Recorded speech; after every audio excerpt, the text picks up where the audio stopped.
All right, so it has been 4 months since this got hit by a drunk driver. We're looking at it, and Bill goes, I don't even know if anything's been hit that actually matters. So he jumps in it, and he starts it right up.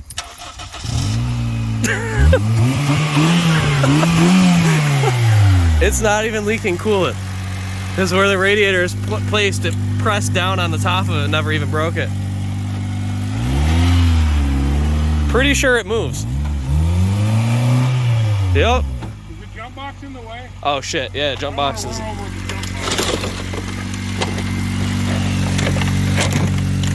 Alright, let's see if.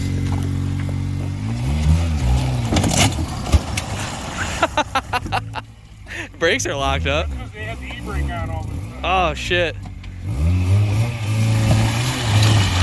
It ain't braking shit. I mean, it's got enough to push the car backwards, so. Oh, we're definitely putting a tire on it and racing it.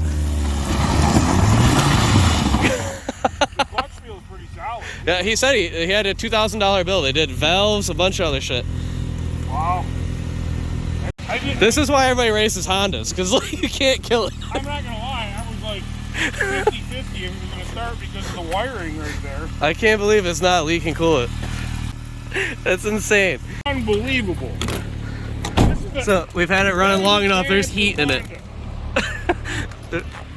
Dude, it's got heat. It's got heat. It didn't even break the radiator. It didn't even run little long. He just drove it.